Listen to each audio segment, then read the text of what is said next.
tú buscando un camino que te lleve a la felicidad. El tiempo de Dios es perfecto. Nos hacemos nosotros una pregunta con relación a esa frase. ¿Realmente es perfecto el tiempo de Dios? Claro. ¿Y nosotros, por qué no lo encontramos que es perfecto? ¿Por qué tantas veces encontramos que Dios no hace las cosas cuando nosotros queremos? Tantas veces que vemos que sucede en los demás algo milagroso, algo que impacta en la vida de los otros, que lo vemos como algo de Dios. Sin embargo, nosotros no vemos que actúa en nosotros. No vemos esa acción de Dios en nosotros y nos vamos desesperando. Empezamos a pensar que Dios nos ha olvidado, que Dios no está con nosotros, que Dios no está atendiendo nuestras oraciones. Pero el tiempo de Dios es tan perfecto que cuando leemos la Biblia desde el inicio, en el libro del Génesis, cuando se narra la historia del José, hijo de Jacob, Israel, cómo éste fue vendido por sus hermanos, los cuales tenían planes de matarlo, y se arrepintieron y optaron más por venderlo a una caravana que la llevaron a Egipto, donde lo vendieron a él, a un egipcio que era de los administradores de ese estado. Las cosas de Dios son tan grandes que José fue progresando en ese país.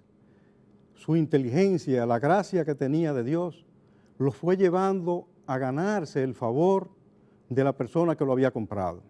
Esa persona le encargó administrar todos sus bienes y lo hacía tan bien que todos los demás casi tenían envidia de él.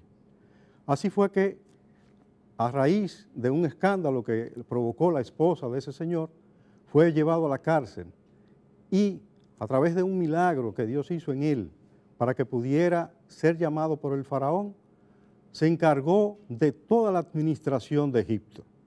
Predijo que iba a haber una hambruna enorme, primero 7 años de prosperidad, y cuando el faraón escuchó el significado que José le había dado, los sueños que él había tenido, pues lo llevó a administrar todo ese proceso que iba a suceder de prosperidad y de escasez.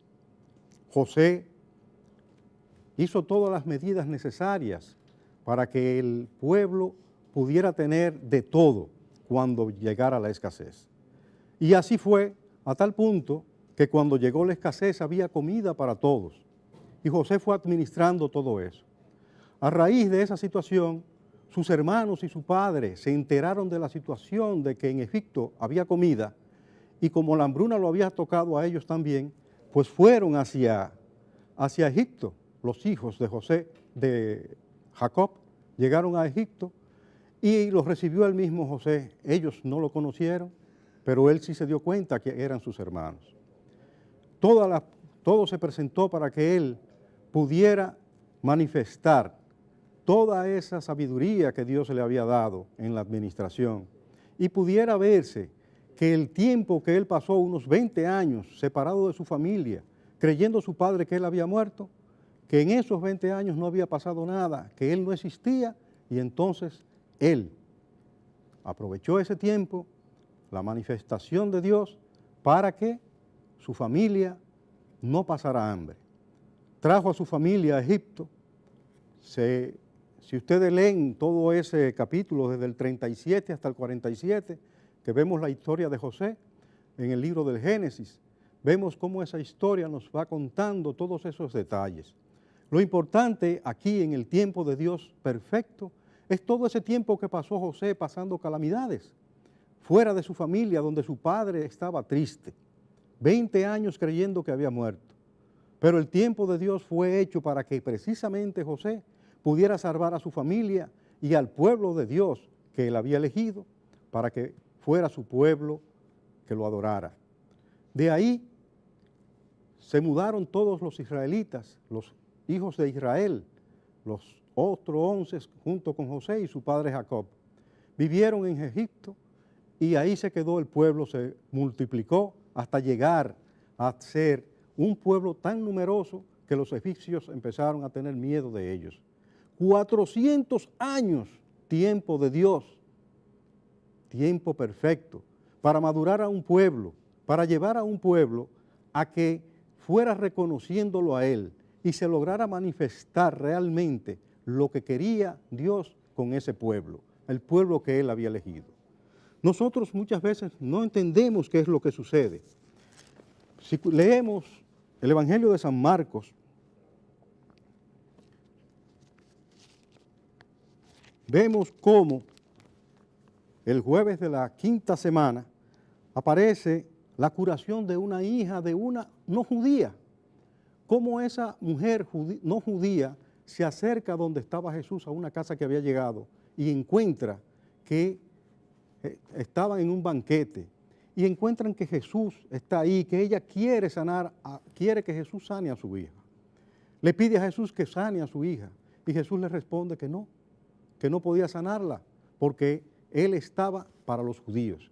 Sin embargo, Jesús le dio todo lo que ella quería cuando ella le dijo que también los perritos comen de las migajas que dejan caer los niños. ¿Qué es lo que realmente quiere Dios con nosotros? Lo que Dios quiere con nosotros es la salvación. Al pueblo original le prometió una tierra prometida. A nosotros la salvación. En el Evangelio de San Marcos también vemos cuando Jesús, ya resucitado, va a subir al cielo, y antes de subir al cielo se encuentra con los apóstoles y les da un mandato, le dice: vayan por todo el mundo, prediquen el Evangelio, a quienes crean se salvarán, bautícenlos. Precisamente eso es lo que nosotros tenemos que creer. Aquella no judía creyó que Jesús podía salvarlo. José creyó que podía hacer algo porque Dios estaba con él. Y nosotros creemos que Jesús es nuestro Salvador. El tiempo de Dios es lo que nos dice a nosotros cuando realmente estamos listos para recibir el milagro. El milagro es salvarnos, no que nos curen una enfermedad o que nos resuelvan un problema económico. Que Dios les bendiga.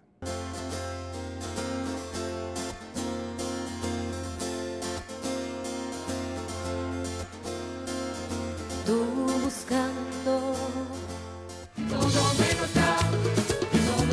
da, con tu sangre derramada en cruz, quitaste mis pecados. Si todo me lo has dado, te agradezco el sacrificio, por eso hoy te alabo. Si tú me diste todo, me he puesto a pensar, esta familia hermosa me da paz, felicidad. ¿Y qué hay de los amigos, los panas de verdad, cuando más los necesitan?